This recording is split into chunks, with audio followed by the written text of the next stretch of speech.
গতকাল বিকেলে এবং সন্ধ্যায় তীব্র জ্যাম ঢাকা শহরে ছেয়ে গিয়েছিল। এটাই প্রধান আলোচনার বিষয় হবার কথা ছিল, কারণ যত্রতত্র যখন তখন যে কোনো দাবিতে রাস্তা ব্লক করে ফেলা যাবে কিনা এই আলাপ হওয়া দরকার।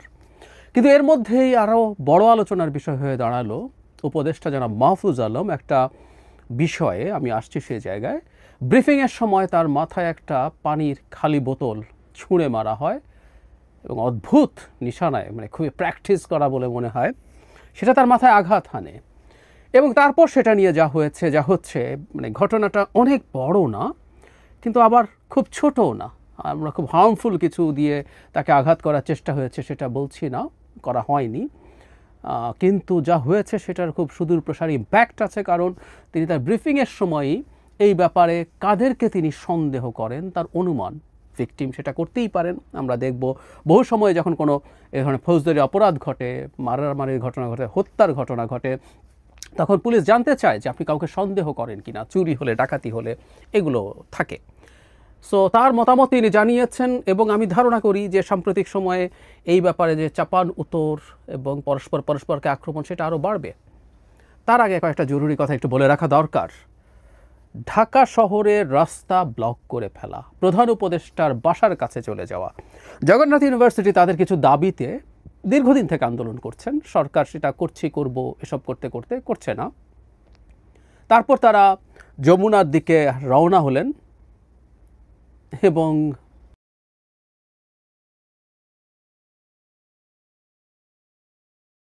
অনেক দূরে যেতে পারলেন না। কারণ আমি এভাবে বলি, বরং আমি সেদিন একটা টকশোতেও কাল রাতে বলছিলাম যে তাদের একজন হাসনাত আবদুল্লাহ নেই তো, মানে হাসনাত আবদুল্লাহর জন্য সব পথ অবারিত, তিনি নিয়ম ভাঙতে পারেন, কিন্তু এনাদের তো একজন হাসনাত আবদুল্লাহ নেই। ফলে পুলিশ তাদের উপরে হামলা করে, নানান রকমভাবে টিয়ার গ্যাস, জল কামান, আহত হয়, অনেকে হসপিটালে যায়।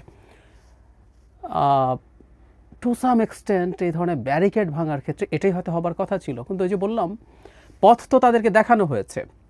জর্জ অরওয়েলের অ্যানিম্যাল ফার্মের সেই বিখ্যাত বাক্যটা নিয়ে অনেক দিন বলেছি, ব্যবহার করেছি, all animals are equal but some animals are more equal than others.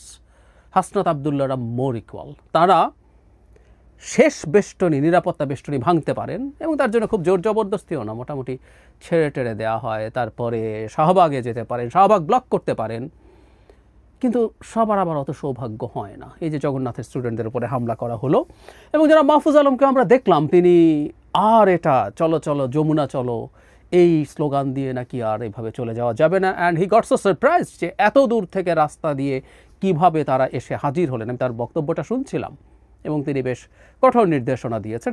আমি মনে করি নির্দেশনাগুলো কঠোর হওয়া দরকার। গতকাল রাস্তায় যেভাবে জ্যাম তৈরি হয়েছে, আমরা না জেনে বলতে পারি কত অসুস্থ রোগীর সমস্যা হয়েছে, সংকট হয়েছে। একটা ভিডিও আমাদের সামনে ছড়িয়ে পড়েছে, আমরা হয়তো দেখেছি। শাহবাগীয় পরে ডিপ্লোমা নার্সরা রাস্তা যখন ব্লক করে, মানে দাবি কোনো বিষয় না, কেমন দাবি সেটা বিষয় না, দাবি একটা করে ফেললেই হবে এবং সরকারকে যদি চাপ প্রয়োগ করা যায় সেটার ধরে ফলাফল পাওয়া যেতেও পারে। কারণ দীর্ঘদিন থেকে এটা কাজ করেছে। এমনকি সাম্প্রতিক সময়ে আওয়ামী লীগ নিষিদ্ধ করা নিয়েও সরকারকে চাপ দিয়ে কাজটা যেহেতু করানো গেছে, সো পথ তো দেখানো গেছে এবং এর আগেও একই ঘটনা ঘটছিল।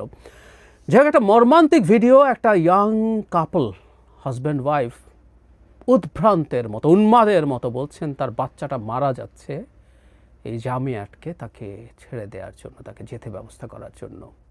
এটা আমরা দেখলাম, তাই আমরা অনেকে শেয়ার করলাম, দুঃখ পেলাম, কাঁদলাম। কিন্তু এই ঘটনা তো প্রচুর ঘটে যখনই এখানে না বা যে কোনোখানেই যখন রাস্তা ব্লক করে, বিশেষ করে কিছু কিছু রোগীর ক্ষেত্রে টাইম ইজ লাইফ। হার্ট অ্যাটাকের রোগী, জাস্ট সাম মিনিটসের এদিক সেদিক একটা রোগীর জীবন বাঁচাতে বা তাকে শেষ করে দিতে পারে। কোনো কারণে প্রফিউজ ব্লিডিং হচ্ছে, কোনো রোগের কারণে ইন্টারনাল ব্লিডিং অথবা অ্যাক্সিডেন্টের কারণে এক্সটার্নাল ব্লিডিং হচ্ছে, জাস্ট মিনিট ডিসাইড করে একটা মানুষের জীবন থাকবে কি থাকবে না, তিনি বাঁচবেন কি মারা যাবেন। ট্রুলি তাই, জাস্ট হসপিটালে যাওয়ার সাথে এদিক সেদিকের মধ্যে এটা হয়ে যায়। অ্যাকিউট অ্যাজমা, খুব অল্প সময় মরে যেতে পারে মানুষ যদি সিভিয়ার অ্যাজমার অ্যাটাক হয়। সাধারণ গাড়িতে যাচ্ছেন, হসপিটালে গেলে অক্সিজেন দিয়ে অন্যান্য ব্যবস্থা নিয়ে তাকে বাঁচিয়ে ফেলা যেত। এসব ঘটনা ঘটছে, এসব বর্বরতা ঘটছে আমাদের সমাজে দীর্ঘদিন থেকে এই ইন্টারিমের সময়। এবং একটা কথা রিপিটেডলি বলেছে, সরকারকে বুঝতে পারতে হবে সরকার প্রশাসক, তাকে অনেক সময় কঠোর পদক্ষেপ নিতে হবে, যে কোনো কিছু দিয়ে রাস্তা ব্লক করে ফেলা যাবে না। তিতুমির কলেজ একবার তাদের ভার্সিটি করা নিয়ে দফায় দফায় এই কাজ করতে গিয়ে বহু জনভোগান্তি তৈরি করেছে। কিন্তু ওই যে বললাম, কাউকে আমি করতে দেব, কাউকে দেব না। আওয়ামী লীগ নিষিদ্ধ করার জন্য হাসনাত আবদুল্লাহ চলে যেতে পারেন, এটা স্টেট না, এটা স্টেট না। একটা স্টেটে হাসনাত আবদুল্লাহ না আর কেউ, যে আইনটা আছে যে এই ব্যারিয়ার, এই ব্যারিকেড ভাঙা যাবে না, ভাঙা যাবে না। আর শুধু যমুনার এত কাছে গিয়ে তারা জমায়েত করেছেন, অত কাছে দূরেই থাকুক, অত্র এলাকাতে যে কোনো জমায়েত নিষিদ্ধ করে পুলিশের নতুন করে প্রজ্ঞাপন দেয়া আছে। একটা স্টেট আইনে চলে এবং আইন সবার জন্য সমান। শুনতে অদ্ভুত শোনায়, হাস্যকর শোনায়, কেতাবি শোনায়, কিন্তু এটা যে করবে না সেটা স্টেট থাকবে না। তখন স্বাভাবিকভাবে যেটা হয়, তখন দেখছে যে হাসনাত আবদুল্লাহরা যেতে পারছেন, বল প্রয়োগ করে তার দাবি আদায় করতে পারছেন, তাহলে জগন্নাথের দাবি লজিক্যাল বা ইললজিক্যাল আমি ডিবেটে ঢুকছি না। আমার কাছে তিনটার মধ্যে অন্তত একটা দুটো বেশি লজিক্যাল মনে হয়েছে, আমি ওদিকে যাচ্ছি না। কিন্তু ডিপ্লোমা নার্সেসদের যে দাবি আমার লজিক্যাল মনে হয়েছে, তিতুমির কলেজের যে দাবি, আমি সবগুলোকে ইললজিক্যাল দাবি মনে করি। মানে বহু দাবি নিয়ে জাস্ট এসে রাস্তা ব্লক করে ফেললেই হয়। কিন্তু তারা দেখেছেন লজিক্যাল ইললজিক্যাল প্রশ্ন না, এটা এখন বল প্রয়োগের ইস্যু হয়ে দাঁড়িয়েছে, চাপ প্রয়োগের ইস্যু হয়ে দাঁড়িয়েছে, করলেই এটা করা যায়। সো এটা হবে না কেন?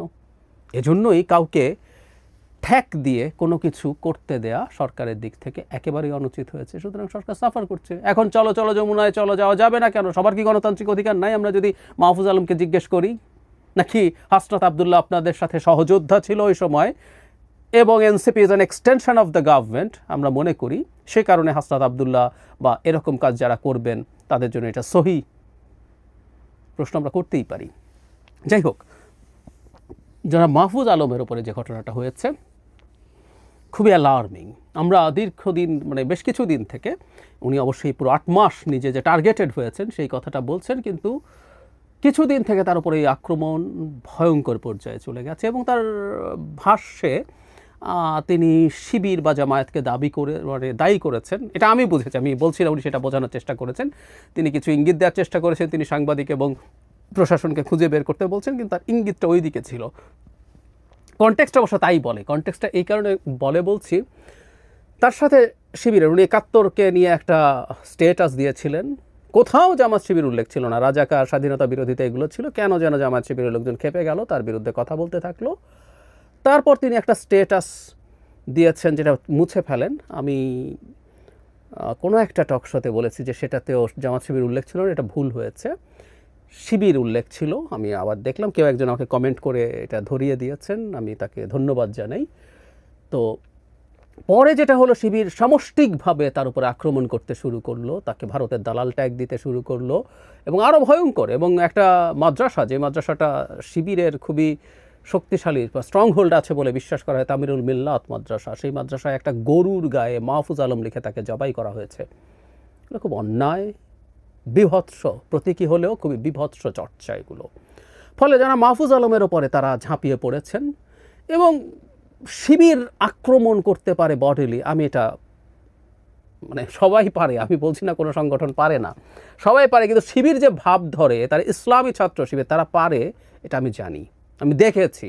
আমি বহুবার বলেছি, আমি চিটাগংয়ে যে কলেজে পড়েছি, আমি খুব কাছ থেকে শিবির দেখেছি। বন্ধুবান্ধবরা যারা চিটাগং ইউনিভার্সিটিতে পড়েছে তারা জানেন। এবং তাদের এই আচরণের একটা বহিঃপ্রকাশও খুব চমৎকারভাবে কমেন্ট বক্সগুলোতে দেখবেন। আমি যখনই জামাত শিবির নিয়ে কোনো রকম কোনো সমালোচনা করি, আমার সমালোচনা করার রাইট আছে, আমার সেই সমালোচনা ভুলও হতে পারে, কিন্তু কেউ সমালোচনার জবাব দেবেন না, স্রেফ গালিগালাজ করবেন। আঘাত করার পর্যন্ত আহ্বান আছে আমার মন্তব্যে যখন আমি এই ধরনের ভিডিও করি। সুতরাং যারা এটা দিতে পারেন তারা এটা করতেই পারেন, খুবই পারেন, এবং একটা ভীতি তৈরির চেষ্টা তারা করতে পারেন যে তাদের বিরুদ্ধে দাঁড়ালে কিন্তু বিপদ আছে। কারণ এখানে অনেক বড় কিছু ঘটে যেতে পারত। আমি আবারও বলছি, আমি বলছি না এটা শিবিরই করেছে, এটা অন্য কেউ করে থাকতে পারে, সেটা আমি যাচ্ছি না। কিন্তু জনাব মাহফুজ আলম যে এটাকে দায়ী করছেন, সেটা করার সম্ভাবনা যে তাদের আছে সেটা আমি উড়িয়ে দেই না, সত্যিই উড়িয়ে দেই না। কিন্তু যে ঘটনাটা ঘটলো, যদি তারা করে নাও থাকেন, যেন মাহফুজ আলম যে কনটেক্সটের মধ্যে আছেন তার তো এটা মনে করারই কথা। তিনি তো দেখেছেন তাকে নিয়ে কি করছে না করছে, যে স্ট্যাটাসটা দিয়ে তিনি মুছে ফেললেন, তার আগে তো এন্তার ঘটনা ঘটেছে, তারপরে মিথ্যা আরোপ করা হয়েছে। আমি তো ওইটা নিয়ে ভিডিও করে দেখিয়েছি যে তিনি নাকি আওয়ামী লীগকে নিষিদ্ধ করার বিরুদ্ধে অবস্থান নিয়েছেন, যেটা নিয়ে ইভেন তার সহকর্মী, অন্যতম উপদেষ্টা আসিফ মাহমুদ সজীব ভুঁইয়া ক্ল্যারিফাই করতে হয়েছে। তো এগুলো করে তো তার উপরে আক্রমণ, এমনকি তার স্ট্যাটাসে দেখা গেছে তার পরিবারের ওপরও আক্রমণ করা হয়েছে। আমি দেখিনি কী হয়েছে আমি তার স্ট্যাটাস দেখে বুঝলাম। উনি মেজাজ হারিয়েছেন, এই মেজাজ হারানোর বিরুদ্ধে আমি কথা বলেছি, কিন্তু কনটেক্সটটা তো তৈরি আছে, সুতরাং এই আঘাত তার উপরে আসতে পারে এবং এটা একটা নতুন মাত্রা যুক্ত করলো যেটা মাহফুজ আলমের সাথে জামায়াত শিবিরের। কারণ এটা নিয়ে বলছি, আমি আসলে ওনাকে এনসিপির মানুষ মনে করি, আমি খোলাখুলি কথা বলতে পছন্দ করি। টেকনিক্যালি নন, তিনি সরকারে আছেন, দলের সাথে কোনো যোগাযোগ আছে বলে আমরা প্রকাশ্যে জানি না, কোনো পদ নেই, তারপরে বলছেন আমি বলছি। সো এনসিপির যে একটা এক্সটেন্ডেড ডিবেট এবং ফাইট শুরু হয়েছে জামায়াতের সাথে, অন্তত ভিজিবল যেটা আমাদের সামনে, সেটার একটা নতুন ডাইমেনশন যুক্ত হলো। আমরা এর সাথে একটা জিনিস একটু যোগ করে রাখি, সরকারকে আসলে সতর্ক হতে হবে। এটা জামায়াত শিবির করুক বা আওয়ামী লীগ ঢুকে করুক বা সাধারণ কেউ করুক, এই দেশটায় এখন আসলে অর্ডার পুনঃস্থাপন করা জরুরি। উপদেষ্টাদের ব্যাপারে যথেষ্ট নজরদারি করা দরকার, তাদের নিরাপত্তা আরও নিশ্চিত করা দরকার। এবং মাহফুজ আলম, আমি তাকে নিয়ে আলাদা একটা ভিডিও করেছি, আমি তার ব্যাপারে তার অনেক কিছুতে ক্রিটিক্যাল থাকলেও তার এই অবস্থানগুলো যেগুলো উনি বক্তব্যে দিচ্ছেন, বাক্যে দিচ্ছেন, তার সে রাইট আছে। সে একই জিনিস এখন পাল্টা বাক্যের লড়াই হবে, পাল্টা ডিবেট হবে, সেই জিনিসগুলোই দেখতে চাই। গণতান্ত্রিক সমাজ মানে সেটা। সুতরাং আমরা তার কথার জবাব এভাবেই হবে, এই পাল্টা এই জিনিসগুলো যদি কেউ করে, এসব রাজনীতি